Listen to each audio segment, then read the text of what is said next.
most entrepreneurs are impoverished financially, time-wise, a combination thereof, soulfully impoverished. We have this vision of what we want and this reality of what we're doing, and they are not the same. Mike, welcome to your show today. Oh, it's a joy to be here. Michael and Garrett, thanks for having me. Yeah, it's going to be great. Your book was really important to our business. And the reason was is every time you read a book that's kind of surprising, I pay attention. And we're definitely going to talk about profit first and how that's changing businesses as well. But I'd like to hear more about your background. And people always talk about their great successes and their keynote speakers and how many you've sold, which you have. But you also had some staggering failures. Give us a little bit of background and maybe we'll poke around the failures a little bit. I think that is way more relevant. So just a couple of the bullet points to set the stage. I've been an entrepreneur my entire life. I've owned now 7 or 8 businesses. My first 2 companies, I had 2 exits, a private equity deal. I was in the IT space. I had a Fortune 500 exit as a forensics business that was acquired. Today, I own 5 businesses. I'm a shareholder in 5 businesses, but there's a president for each company.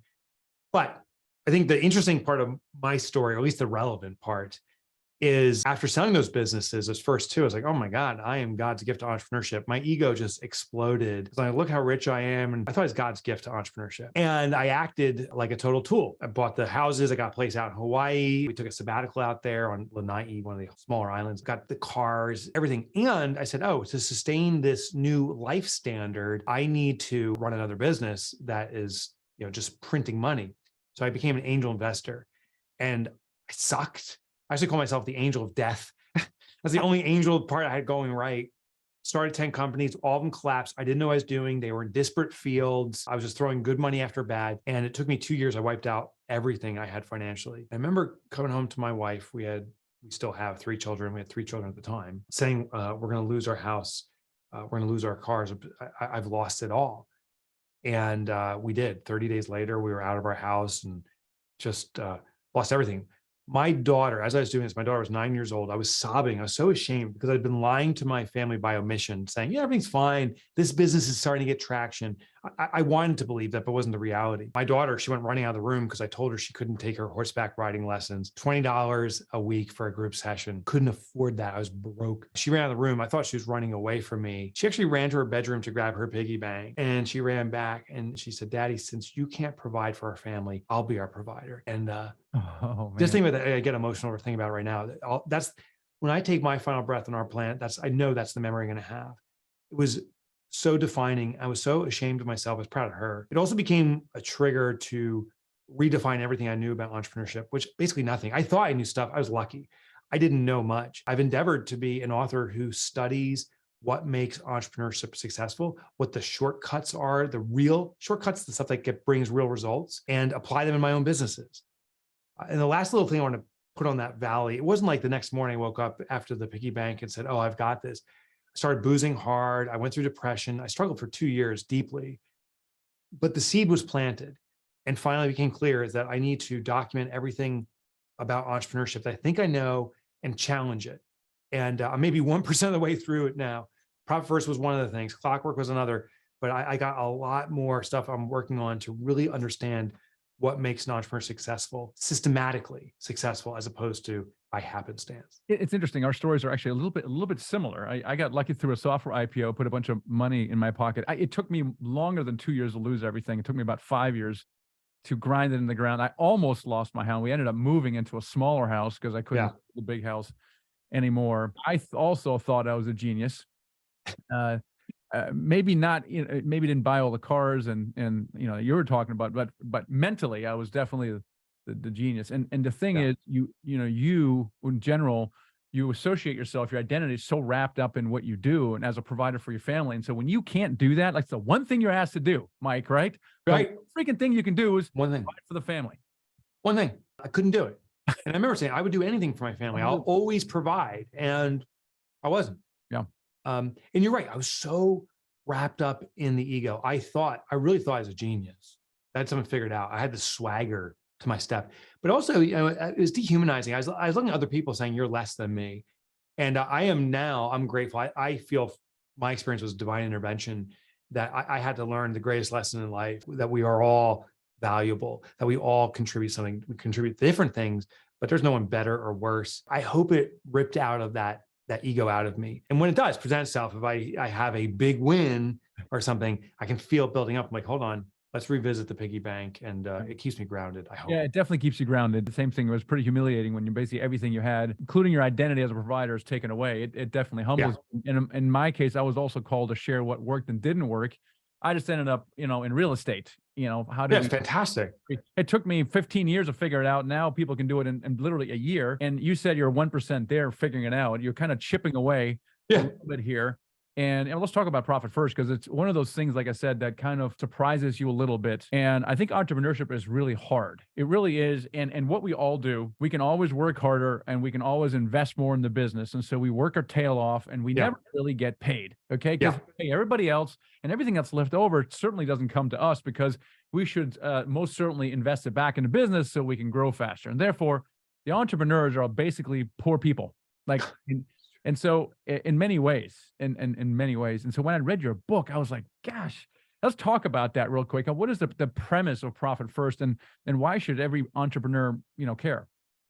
Well, because so many entrepreneurs struggle. It's funny. I'll show you if I can turn the camera. I don't know if people watching or can watch in, but it says Eradicate Entrepreneurial Poverty.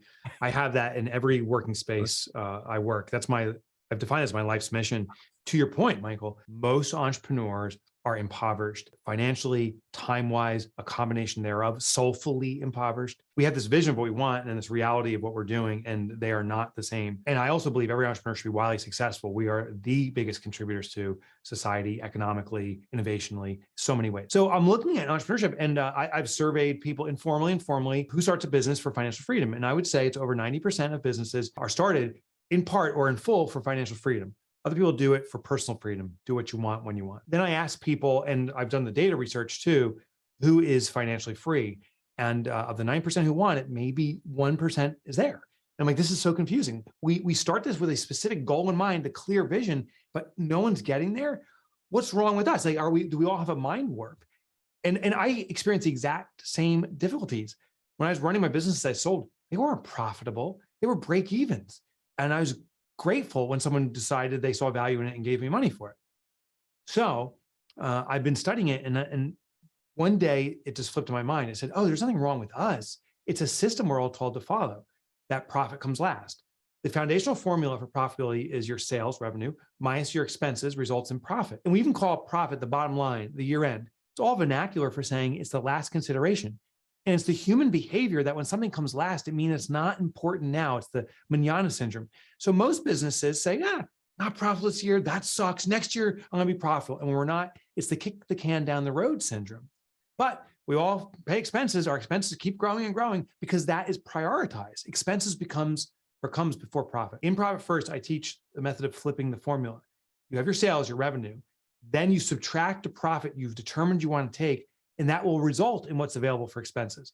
So it's the pay yourself first principle basically applied to business. And that's how you become permanently profitable. I love that. And you're right. You're always, expenses keep growing and you never seem to turn the corner. And you're like, well, you can change it. You literally have the ability to change it. And instantly. So there's this thing called Parkinson's law. All the work I do is rooted in behavioral psychology. I'm not a psychologist. I'm not certified, accredited, degreed in this, but I'm really fascinated about our mind operation. If we can understand how it's working, we can probably channel the outcomes we want. One of the big behaviors is this concept called Parkinson's law. Parkinson was a theorist in the 1950s studying human behavior and noticed that as a supply increases, we consume more. I just had a lunch and we had some sushi here in the office. And I got 3 rolls instead of my usual 2. Well, guess what? I ate 3 rolls. The more a resource is available, the more we consume. The more time we're given to work on an agreement, it takes us longer to get that agreement done. Now, the thing is with money too, and you may see this, it's almost uncanny. As you watch your revenue increase, Garrett and Michael, as you see your revenue increasing, it's almost uncanny over time, our expenses increase almost the exact same rate. And we're like, what's going on? How come I can't ever break to profit? And the reason is the psychology of Parkinson's law. The more resources available, the more we'll subconsciously consume. It's automatic. We have more money, we'll find ways to spend it and justify it. If we take our profit first, it intercepts that Parkinson's law behavior.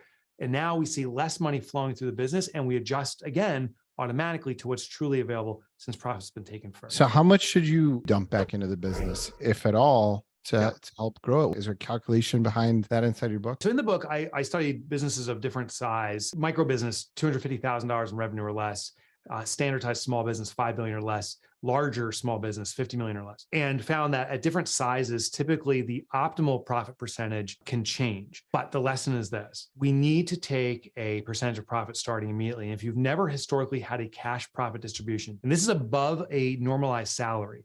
So for the work I do, say, if I had to replace myself, it would cost $150,000 annually. That's my normalized salary. I need to receive that as a salary. Profit is above and beyond that. Some people cheat and say, well, I'm going to pay myself $20,000 this year, but I have this rest of this money left over as profit. No, that really should have been your salary.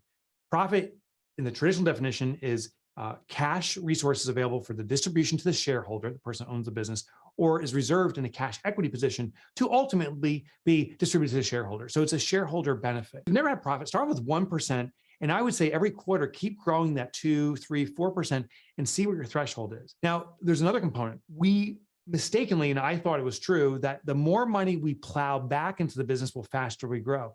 And it's actually the inverse, which is shocking to me. It ends up the less money we put into the business. In our case studies, by the way, we have over 700,000 deployments of Profit First. We have tons of case studies. The less people put back into their business, they grow faster because they become more innovative. They start challenging the industry norms. They become frugal. It's forced frugality. How do I get the same result with less money? And once you figure it out, because you're forced to, then you start doubling down on that. I can get bigger results with less input.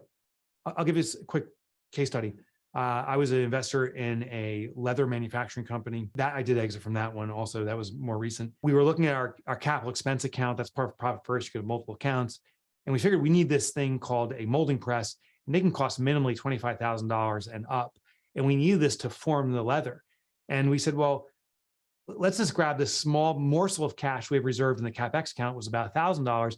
And what could we do for $1,000? Well, we went to a Home Depot. We went to the blue ribbon discount, or whatever they call it. We got a microwave oven. I'll never forget that. Some other things, and started playing around. The lesson here is don't microwave leather. By the way, that doesn't work. But we did find a way of applying heat in a unique fashion that made leather moldable, and you can use what's called a hand press just as quickly. We found a solution that gives just as a good molding or formation that they use these big $25,000 presses for a cost of about $250. And that became our standard. So our competition is saying, to grow, you got to invest. And they're buying these big clickers. We said, to grow, you got to be innovative. And we found a way to do it that, as of now, I don't think anyone else is doing. But what about payroll? So our goal is to eventually end up in the owner's box of the business and not have to work as much in the day-to-day. Right. And so step outside of that, you need someone to take over like key roles inside the company. Sure. Where does that line get? So that's an OpEx. So there's 5 fundamental accounts in Profit First, and we can add to it. The starting account is called income. It's a depository only account. Any money that flows into the business goes there first. Thanksgiving just passed as we're recording this. And what we did, we had 10 guests over. We carved up the turkey. When the turkey was delivered or put on the stove, I didn't say to everyone, hey, everyone for yourself, fight for it. I carve it so everyone gets a piece of it. When money flows into our business, say we get $1,000 deposit, it does not mean we have $1,000. We have $1,000 cash turkey that needs to be carved up. The other 4 accounts are profit. That's a reward for shareholders starting and investing in a business. Owner's comp, that's compensation for usually the most important employee when you're an owner operator. Taxes, the biggest bill associated with operating a business that business owners are least prepared for is the tax bill. Your business, regardless of formation, could be S Corp, C Corp, LLP, LLC. Your business can always pay your taxes. Just talk with a tax advisor. Sometimes you do what's called direct distributions to the government. Other times you do distribution reimbursements to the owner who's had taxes taken out of their paycheck. And then you have OpEx. OpEx is what's available to fuel the business. And so when $1,000 comes in, after you do all of this carving of the turkey, you may find you have $600 to operate the business. And embedded in there is the employee payroll. Now, when we do advanced deployments of Profit First, we may end up with 6 or 7 accounts. We may have the OpEx account and a sub account called employee payroll. And then we transfer money in there. We may have one for capital expenditures, not too common in real estate, but you could have that where you need to buy equipment. We allocate money there. Yeah, what I like about this is that you're treating profit as an expense, and it's not in fourth in line. It's like first in line. The first thing you do, it's almost like tithing or saving, right? You take those things, exactly the same. And essentially that leaves money left over to operate with. And if you don't have money to operate with, you're gonna have to figure something out. That is your back to the Parkinson's rule, right? If you have money in there, you're going to spend it. And a profit first system puts a finite number in that account, and you look at it and go, okay, I can spend that account. I've already taken all the other stuff out. And this is critical, I think, what real estate investors don't understand, especially once they've done their first deal. And these are large buildings that we syndicate, right? Yeah. We very quickly are operating multi-million-dollar businesses, and you have to run it as a business. You're no longer really a real estate investor per se, you're running a business. So running your cash flow in the way you described is absolutely critical. Now, I think one of the things that Garrett was saying is one of the things we want is financial freedom. We want time freedom. We want personal freedom. And sometimes what we find is when we make a transition from a W-2 job to self-employed, you actually work harder and you kind of create this hamster wheel for yourself. And it's almost worse than having a job that you can leave at 5 o'clock and be done with. And so in your other book, Clockwork, let's talk about that, because in there you talk about how a business can start running itself kind of closer to what Garrett's talking about and that we're all striving to, where you kind of break that ball and chain at one point from your business. There's clearly a startup phase where you can't hire, you don't have the money to hire. Correct. You are the resource. You're going to have to bootstrap a little bit unless you bring in outside capital. But what does that look like? What do you write about in Clockwork that can really help someone run their business better? Here's a line to remember or underline. The number one job of an entrepreneur is not to do the job, but to be a creator of jobs. And I think we've conflated that. There's a lot of pundits who say entrepreneurship is about hustle and grind. It was never about that. It's always been about having a vision, taking the risk to make that vision become a reality. And it's usually through the coordination, the choreographing of resources, people, technology, tools to get there. But it's become bastardized to say, just work harder and harder, sacrifice your family, sacrifice your life. Never intended that way. So I'm trying to kind of correct that course back to what we originally intended. Our job is not to do the job, it's to create jobs. Now, to give you an example, I travel a lot for public speaking. I'm literally flying out right after this for an event, and it's the greatest blessing and joy of my life. Admittedly, when I travel, sometimes a McDonald's is just a little too convenient and I stop by. Well, over the last few years, I've stopped by now 52 or 53 McDonald's. And I'm asking the same question over and over. And literally just about 2 weeks ago, I did this again. I go to the cashier, I'll order whatever, and I'll say, hey, do you mind if I speak with the owner real quick? I just want to understand a little bit about the operations of the business. There's not been one instance, not one, when the owner's there. I remember a couple of specific ones. One time, the cashier said, I've never seen the owner before. Another one, someone said, oh yeah, the owner, they come in once a month to pick up the money. I love it. I love it. And one dude, the dude I spoke to last time, I said, how long have you worked here? 15 years at McDonald's. Nicest guy. He says, yeah, the owner comes in every so often, but they surely don't flip burgers or cook the fries. Now, all of us know that the McDonald's owner isn't just sitting on the beach drinking Mai Tais and beers. Maybe. The business owner is likely thinking on much more strategic things. How do I acquire more property? How do we work with corporate more hand in hand? But they surely don't go to the line and start working it. And that's our job too. If we're doing the work, we're preventing ourselves from thinking strategically. We're not envisioning where it goes. And it's a real simple cop out because it feels productive. I grounded out today again, and I grounded out again and yet again. And every day we keep doing this. So in the day we feel rewarded because we grounded out. In the long term, we feel we're never making progress because we're not. Mm-hmm. The last analogy I want to share, recently I got into watching chess online, not because I like chess. I'm just fascinated about the public's response. If you ever watch a chess match, you'll see two chess players going at it, and the dude's like rubbing his temples, he's staring at the board, he's tapping his head for about 5 minutes. And finally, after 5 minutes, he takes one piece, the rook or something, picks it up, moves it one square and puts it down, and the crowd loses their shit. Like, that's unbelievable, that's the best. We are rewarding the 5 minutes of thought. But in business, it's the reverse. If a business owner sits there in his office and tapping his head and what should we do and thoughts, God forbid you twiddle your thumbs in thought, you're spit out. You need to hustle and grind. You need to work ridiculous hours. Do. Chess masters know it's about the strategic move, and entrepreneurs need to know it's about strategic moves, not being the rook or the pawn yourself. So the question is, how do you do it? It is a mindset, and everything starts with mindset, right? I mean, the idea that you don't need to grind it out, that you should sit there and quote, twiddle your thumbs. You're right. We don't do that as entrepreneurs enough. But there's a reality, like what Garrett is saying. If I want to replace myself, and so I can twiddle my thumbs, I need a certain amount of revenue coming in. Now, what is kind of the pathway to kind of getting to that point? We're sorry, the end in mind, and we're reverse from it. So very important. What we're going to do is we're going to declare a 4-week vacation. And I don't suggest you do this tomorrow, but 18 months from now, a year and a half, optimally, maybe even a year, 2 years maximally. But let's say a year and a half from now, go on your calendar today and block out 4 weeks. For most entrepreneurs that I ask to do this, they say, no way, could I ever do that? Well, there you're already indicating there's a massive problem, affording you time so that we can fix the problem. For many people that do commit to it, their heart starts racing and say, I got to stop doing. I need to start figuring out how not to be here. Now, let me tell you why I picked 4 weeks. We studied our company here. We studied about 1,000 companies and discovered, actually, it was almost 100%. It was just shy. 99.8% of businesses run in monthly cycles, attracting new clients or prospects, hiring or firing. We close out month end on a monthly sequence. We do all this monthly. Therefore, the conclusion was, if an owner can be extracted from a business for 4 consecutive weeks without any access to the business, and the business continues on successfully in their absence, it can likely live on into perpetuity in their absence. So this 4-week test is the ultimate acid test. Now, I've been doing this myself. I'm actually taking my next 4-week vacation starting next week. I'm leaving until mid-January or early January. But what I found is there's a couple impedances. One is people say, well, I can't do it because it depends on me. Okay, great. That's what we're trying to fix. We need to start delegating work to other people. We need to put systems in place. That's our job now.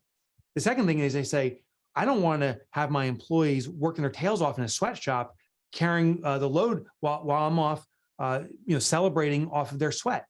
And that's a misperception. That was my fear. I found I have 22 employees, so we're like a super small company. But with my colleagues here, as I talked to them, and I said, hey, I'm leaving. They said, you trust us? I'm like, yeah. Like, wow, it was the ultimate empowerment move. Kelsey stepped up and now is president of our company. She runs the organization. Everyone else stepped up in different ways and said, gosh, I have control. I have trust. You've given us the keys of the kingdom. The other part, though, and this was the biggest challenge, was my own big fat ego. I didn't expect this. I remember my first 4-week vacation, maybe 6 years ago. I went to Perth, Australia. I'm in Australia and I'm sitting there. It's like day 3. And I'm like, oh gosh, what do I do? Well, let me check in with email, which is a big no-no, but I did anyway. And I checked in and there was not a single message. And then the sweat came down. I'm like, 2 things. One, we're out of business and everyone's just abandoned me, or they don't need me. And the worst was they don't need me. Like, I was terrified they didn't need me. So I started emailing, what's going on? I need these reports. The team engaged. I came back after that first 4-week vacation and said, how'd it go? They said, Mike, you said you believed in us. You said you were empowering us, but you demonstrated you didn't trust us. Oh. It was a punch to my throat. I deserved it. And subsequently, I got over that. The last little caveat here is I had what I call the superhero syndrome. I, as the business owner, could swoop in and fix anything. I had to move to something that still satisfies my ego, but removes my impedances in the business, supervisionary. I said, I have a clear vision of where I want to move this business. I'm going to empower the team to march toward that collectively. I'm going to learn from them, but I'm going to keep on saying the vision. I'm going to be the chess player. I love this kind of stuff, Mike. And it is start mindset, and you're shifting people's minds, thinking around things that they don't think are possible. And I love this because when you schedule 4 weeks in 18 months to get your ducks in a row, it forces you to figure out how you can extract yourself, right? And you run tests. So it's not like you're going to go in 18 months out for 4 weeks. You run the 1-week test. You just leave and you come back. And anyone can leave for a week and feel comfortable. And then whatever didn't work, that's what needs to be systematized or improved or buttressed in some way. And then you do the 2-week test and then the 3-week test. And then you do this habitual 4-week test. I actually did a 9-weeker last year. You're working yourself up to 4 weeks. You don't just go cold turkey in 18 months. You maybe do a week in, say, 6 months or something like that. Stepping stones to that point. That's right. And here's the thing. If you don't schedule the 4-week vacation, it's going to happen. It's just the question, are you going to choose it to happen or is it going to be forced upon you? Someone's going to die. Someone's going to get sick. Life circumstances are going to present themselves and you're going to have to be removed from the business. And if you haven't prepared for this, you're in trouble. When I went to grade school, you guys probably too, we had those stupid fire alarm drills. 2nd grade, stand up, the alarm goes off, march in single file, go outside the building. And we did this over and over again. Well, in 7th grade, we had a fire. And guess what? No one got hurt. Everyone stood up. We all marched out and everyone was fine because we had rehearsed for it. The 4-week vacation is a rehearsal. The last thing I want to share, Kelsey, our president, came to me, this is now 2 years ago, maybe it was 3, and said, hey, the 4-week vacation is working so well for you. Our team is now empowered. We all need to take a 4-week vacation. And I was like, are you kidding me? She goes, no. She goes, we need, for example, we have a copywriter here, Jenna. If Jenna leaves, out goes the door is all our copywriting. Let's have Jenna take a 4-week vacation so she has to have redundancy for her. We have a designer here, Izzy. She has a backup. Jeremy does our social media videos and stuff. Everyone has now these backups and we test every year because they leave for 4 weeks. The backups are now fulfilling those roles. And so now I feel comfortable that if any of my colleagues leave because a great opportunity presents themselves or life circumstances happen, that we have the redundancy to continue on unabated. That's crazy stuff. Mike, I love all these crazy ideas you have, which are not so crazy. They're really, really useful. How can people connect with you and find out more about you and what you have to offer? Well, you can go to my website, MikeMichalowicz.com, but no one can spell it. So here's the shortcut, Mike Motorbike. It's a nickname from grade school. It's the only G-rated nickname I've ever had. So you can go to Mike Motorbike as a motorcycle, motorbike.com. I used to write for the Wall Street Journal. Those articles are up there. All my books, you can get free chapter downloads of a podcast too, MikeMotorbike.com. I'll check it out, MikeMotorbike.com. Mike, it's been awesome. Thanks for hanging out with us. Michael, Garrett, thanks guys.